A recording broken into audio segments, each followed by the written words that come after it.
Magandang umaga sa inyong lahat. Ako si Ginang Rosel Reyes, isa sa mga OFW na nagbabalik guro. Para sa aking sulyap lapat, aking pinuntahan at binasa at pinanood ang isa sa mga link na ibinigay. Ito ay ang tungkol sa isang curriculum. Ito ang tinatawag na Iowa Curriculum, Core Curriculum. Sinasabi dito na ito ay isa sa mga halimbawa na maiuugnay natin sa K-12 na binagong programa ng edukasyon. Ang layunin ng Iowa Curriculum ay nakasaad dito, 21st Century Skills Objectives. Dito ay pinapakita na ang mga makabagong mag-aaral ay kailangan may sapat na kaalaman at kasanayan. Ano-ano ang mga bisyon na ipinapakita ng Iowa Core Curriculum? Ito ay ang makikita sa larawang ito to deliver the first century skills and content. Makikita yung mga bisyon ng Iowa Curriculum. Ito ay may kaugnayan din sa bisyon ng K-12 ng binagong curriculum ng edukasyon ng Pilipinas. So may pagkakaugnay silang dalawa. Hindi ito makikita mo na may pagkakaugnay silang dalawa. Unang-una, kailangan ang mga mag-aaral ay handa. So dito sa Iowa Core Curriculum makikita mo, sinasabi dito ready for college academic outcomes, subject knowledge, ready for work, youth employment outcomes, specific vocational knowledge and skills. At ito ang mga content. Nasa kailangan na information and media technology, literacy din sila, communications, critical and system thinking, problem solving, creativity, intellectual, curiosity, at marami pang iba. At isa sa mga skills na pinag-aaralan din nila ay ang employment skills. Na kailangan, kung ikaw ay may kakayahan, magiging madali sa iyo ang pagpasok sa trabaho na gusto mo o nais mo sapagkat meron kang kakayahan. Unang-una, ang kakayahan na tinutukoy dito ay ang punctuality, positive attitude, appropriate appearance, communication and teamwork, problem solving, ability to follow directions, honesty, integrity and ethical behavior, freedom from alcohol and drugs, continuous learning. So kung ikaw ay may kasanayan at kakayahan, ikaw ay magtatagumpay.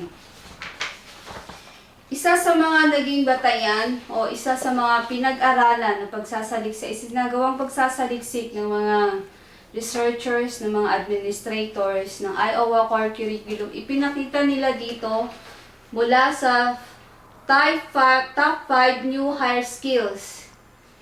Meron silang pinagbatayan. Unang-una dito sa kapag ikaw ay may strong work ethics, 4.46 ang may strong ethics. So kumbaga makikita mo yung datos. Pagka naman interpersonal skills, 4.5. At teamwork skills, 4.54. Honesty and integrity, 4.59. And communication skills, 4.66. Ipinapakita dito na kung ikaw ay may communication skills, mas madali sa iyo ang magtagumpay, mas madali sa iyo ang makakuha ng trabaho. Sapagkat sinasabi dito, sa 5-point scales, 1 is not important. But 5 is very important. So, ang pagkakaroon ng communication skills ay napakahalaga at napaka-importante. Ano-ano mga literacy na hinahanap o nalayunin ng Iowa Curriculum na malinang para sa mga mag-aaral? Ito ang mga comprehending literacy in a global era. Ito yung prose literacy, yung pag-search, comprehend, use continuous text. Documents literacy. Ito yung search, comprehend, acts upon, use non-continuous text in various formats. Quantitative literacy. Ito yung identical, numerical, representation, and ideas. Perform computations and solve problems after either alone or sequentially. Okay? And technologically literacy, which is navigate and search using electronic sources. Production and problems solving, compare, and use ever-changing media and enter information, act upon media. At kasama rin sa literacy na tinutukoy dito sa Iowa curriculum ay ang health literacy. Ano ba ang tinatawag na health literacy para sa kanila? Ito yung demonstrate functional health literacy skills to obtain, interpret, and understand and use basic health concept to enhance personal, family, and community health. So, napaka-importante na meron kang health literacy.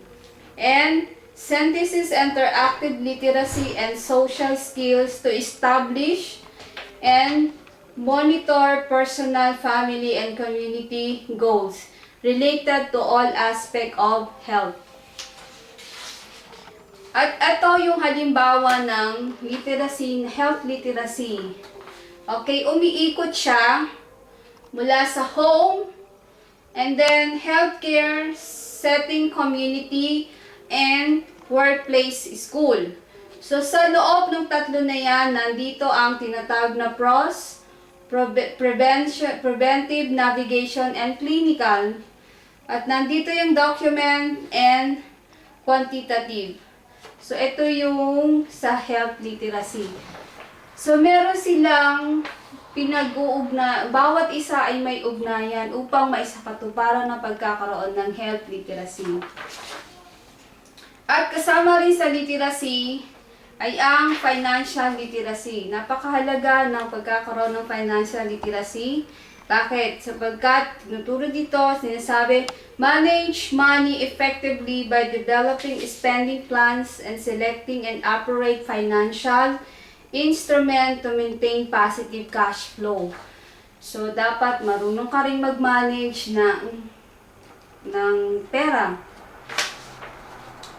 Ano ang mga balangkas na nakapaloob sa ika-21 siglong pagkatuto na makikita natin sa Iowa Core Curriculum? Ito ang tinatawag nila. 21st century learners will use technologies that haven't been invented to do jobs that don't exist. Network, multitasker, digitally literate, craves interactivity, strong visual and spatial skills, tethered to the internet, wants to learn things that matter, wants to be challenged to reach own conclusions. Okay? Kasama dito ang tinatawag na problem solving and critical thinking. Being innovation.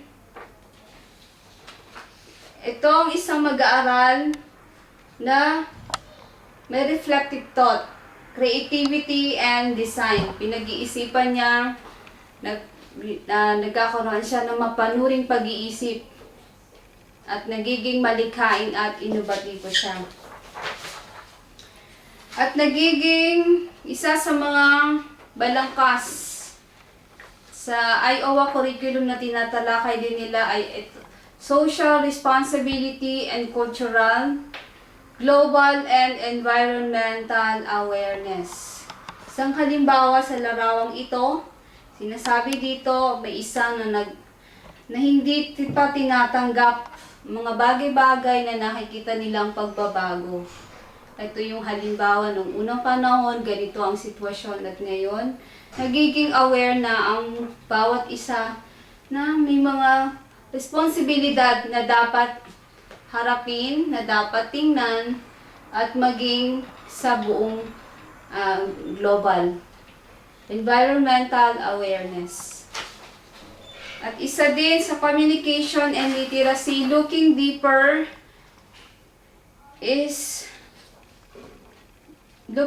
at digital literacy. Sa ngayon, marami ng makabagong teknolohiya na ginagamit. Digital literacy, yung tinatawag na ginagamit sa mga kagamitang ito ay isa na ang paggamit ng computer. Okay? Email, webpage, Google, iPods, laptops, digital camera, Doppler radar, cellphones, debit cards, blogs, wikis, tagging, text messaging, MySpace, podcast, PDAs, and genetic code. So, kung makikita mo sa makabagong teknolohiya, lahat ito ay nagaganap at nagagamit na ng mga tao. At sa Iowa curriculum, lahat ito ay ginagamit, pinag-aaralan na rin ng mga mag-aaral. So, hindi na bago sa kanila ang ganitong literacy. Digital literacy, mas open sila ngayon. At dahil dito, kasama na rito ang lifelong and self-direction and personal management. Mula sa mga trabaho o mga makabagong kagamitan na naimbento, maging ang mga bata ay bukas na rin ang kanilang diwa o kanilang pananaw tungkol sa makabagong teknolohiya at sa trabaho at maging sa mga iba-iba pang kagamitan. At ito nga, DNA-based computers, ito yon. Wireless electricity, yung tinatawag nating laptop o yung mga ginagamit natin na hindi na kailangan na nakakonect sa mismong electricity. Wireless na siya. Pwede ka na mag-print katulad ng hindi mo na kailangan na wireless electricity. Ito yung wireless na Wi-Fi. Then, plastic for blood. Nandito yon. Nakikita natin ito sa mga hospitals. Stem cells to grow human organs. Ito yon. At light switch for brains. Okay?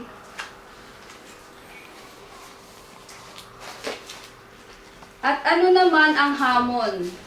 Para ano naman ang masasabi ko o saloobin ko bilang isang nagbabalik guro? Hamon at pangamba bilang isang bagong magbabalik guro. Para sa akin, ang hamon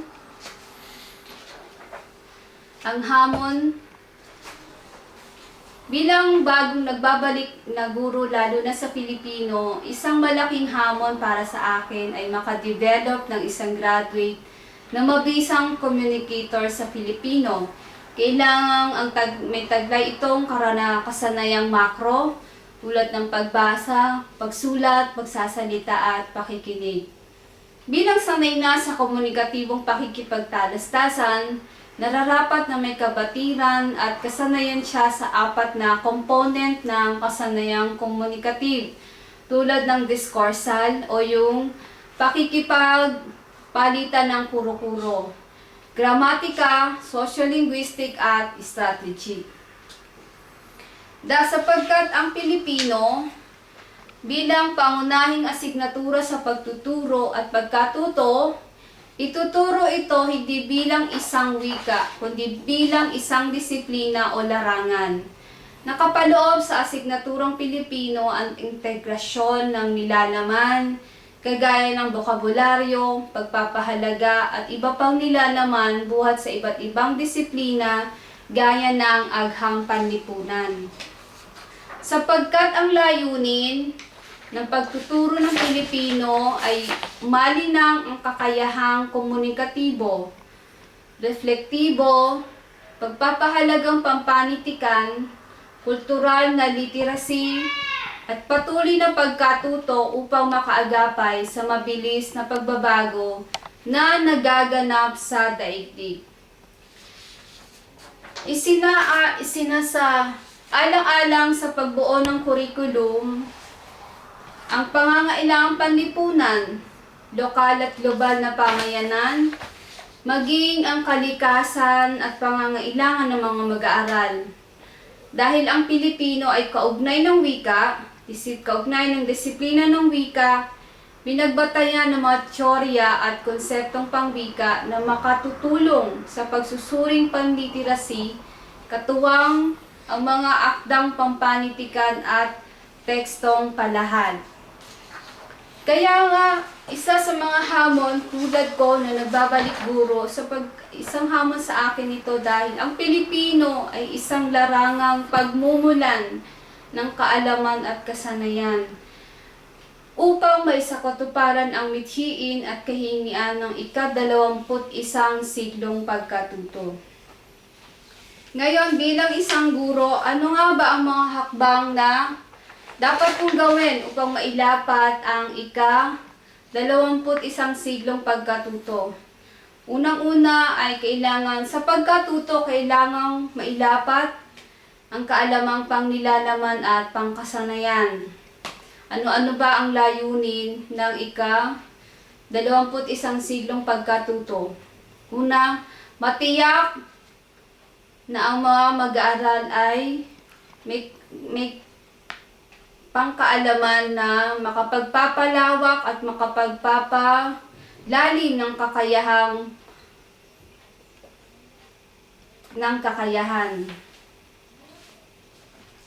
Isa sa mga pamantayan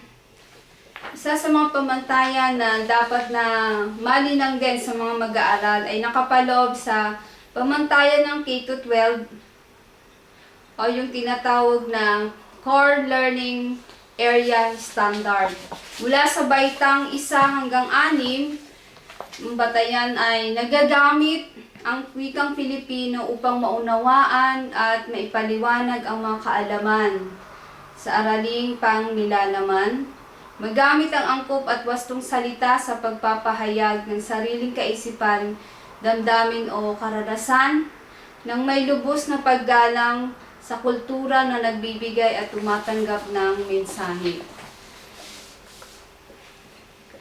At isa sa mga dapat ding malinang para sa mga kabataan ay ang mga K-stage standards. Ito yung kailangang malinang sa kanila, yung 4 na kategorya ng pinagbabatayan ng balangkas. Ito yung kakayahang mag-isip, kakayahang gumawa, at kakayahang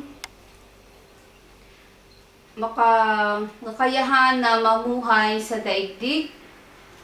At ang kakayahan nila mamuhay, isa sa mga isa sa mga 4 na pangunahing batayan o kategorya sa balangkas ng ika-21 siklong pagkatuto na nais kong mailapat sa pagtuturo muli ay ang makakayahang mag-isip, kakayahang gumawa, kakagabitan sa paggawa, at kakayahang mamuhay sa daigdig. At ano-ano yung mga bisyon na dapat mailapat din sa mga mag-aaral upang sila ay maging isang kapaki-pakinabang na buo at ganap na Pilipino na may kapaki-pakinabang na literacy. Ito yung bisyon sa numero at literacy, sa pakikipagtalastasan, panlipunang pananagutan, aspektong pangkapaligiran at kultural, pagkamalikhain at pagiging inobatibo, malikhain at mapanuring pag-iisip sa paglutas at pagbuo ng mga pasya. At higit sa lahat, ito ay pamumuno at kolaborasyon. At higit sa lahat, ang kasanayang digital. Kaakibat ang makabagong teknolohiya, kaakibat ang manipulasyon at makabagong teknolohiya. So, isa sa mga balangkas na maaari kong sundan at upang maging gabay sa pagtuturo ng sa mga mag-aaral ay ito. Ang tinatawag na konseptual na balangka sa pagtuturo ng Filipino upang magkaroon ng buong at ganap na Pilipino na may kapakipakinabang na literacy. Kailangan ang isang mag-aaral ay may kasanayang makro. Ito yung pakikinig, pagbasa, pagsasalita, pagsulat at panonood. Upang maisakatuparan nito, tuturuan ng bata na maging mapanuri, reflektibo, at higit sa lahat, may pagpapahalagang pampanitikan at kultural na literacy. Dahil isa sa mga halimbawa na sinusundan din ay ang communicative competence and critical literacy. Ito yung sa language and arts. Dito pumapasok ang Filipino at ang pagtuturo ng Filipino at Ingles. So habang nagtuturo ka ng Filipino, kasabay na rin na maituturo mo na rin sa mga bata o sa mga mag-aaral ang iba't ibang paraan, ang iba't ibang asignatura na may kaugnayan sa pang-araw-araw nilang buhay. Sila ay matuturuan mo na rin na maunawaan, understanding cultures, processes and strategies, and understanding knowledge. Mula dito, papasok ang reading, viewing, and responding, listening, speaking, and viewing, writing and presenting, at sa loob niyan, making meaning through language. So, thinking, papasok ang mapanuring pag-iisip ng bawat mag-aaral, at ito yung spiral progression nila, interaction and contextualization and construction. So, pagkatapos nito ay yung mga feedback na lalabas mula sa feedback at sa assessment. So, from feedback, mula dito, bababa sa feedback at bababa rin sa assessment. So, the theories of language teaching, theories of language learning and acquisitions, theories of communications, and theories of language. So, ito yung isa sa mga susundan ko bilang hakbang na gagawin ko sa paglalapat ng ika-21 siklong pagtuturo. Sapagkat ang pagtuturo ng Filipino sa sekundarya ay ang layunin mo ay makadevelop ka ng isang graduate na may mabisang communicator sa Filipino na kailangan taglay niya ang kasanayang makro. Ito yung kasaapat na kasanayang makro na tinutukoy natin, yung pagbasa, pagsulat, pagsasalita at pakikinig. Dahil bilang sanay na sa komunikatibong pakikipagtalastasan, nararapat na may kabatiran at kasanayan siya sa apat na component ng communicative. Ito yung discoursal, gramatika, sociolinguistic at strategy. Sapagkat sa unang 2 taon, binigyang focus ang masusing pag-aanalisa at pag-aaral ng mga tiyak na strukturang gramatikal ng Filipino bilang kasabay sa pagtatamo ng wastong kasanayan sa naunawaang pagbasa. At upang matamo ito, pinagsanib ang tekstong procedural, referensya, journalistic, literacy at politiko-ekonomiko, at pagkatuto sa iba't ibang gramatikal. Sa huling 2 taon, ang focus ay pagtatamo ng mapanuring pag-iisip sa pamamagitan ng kritikal na pagbasa at pag-unawa sa iba't ibang genre ng politikang nakasalin sa Filipino. Sa bawat taon, binibigyan ng tiyak na atensyon sa paglinang sa pagsulat ng komunikasyon sa pamamagitan ng exposure sa iba't ibang uri ng komposisyon at malikhaing pagsulat. Ito'y pinagtutuunan ng 1 linggong leksyon bawat markahan. At binibigyang pansin ang mga tiyak na akda bilang mga akdang pampanitikan. Sa unang taon, ibong Adam na Sa ikalawang taon, Florante at Laura.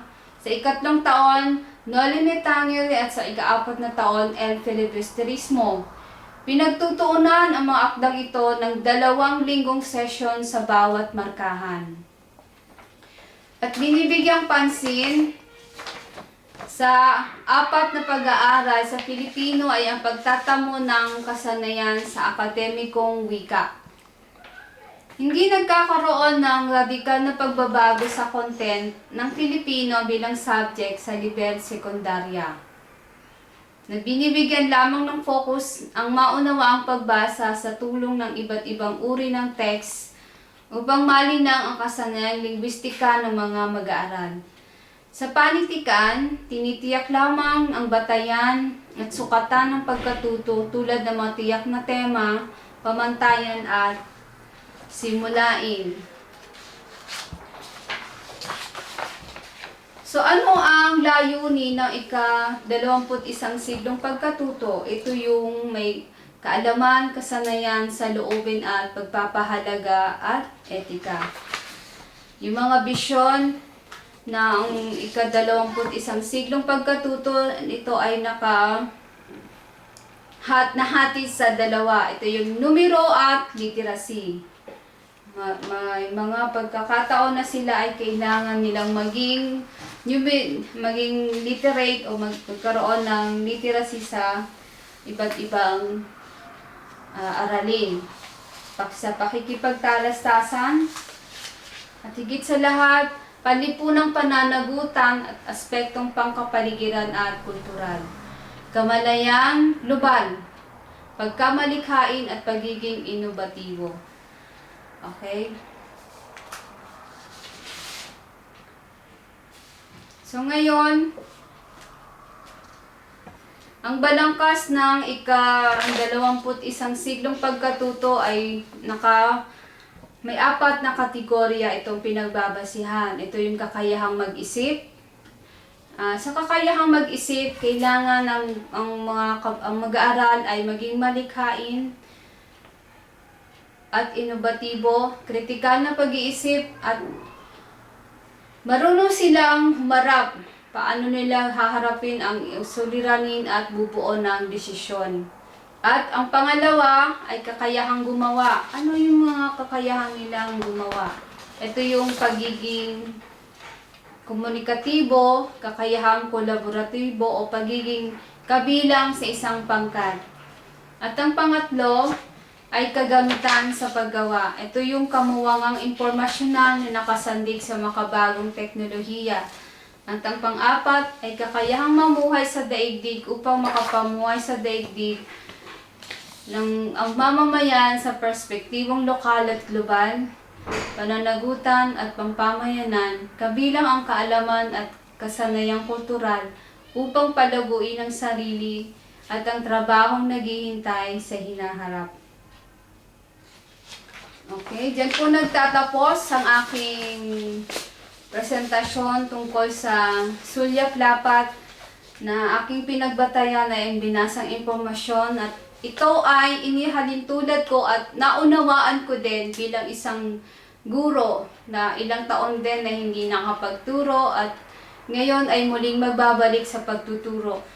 Sa Iowa Core Curriculum at ang K-12 ng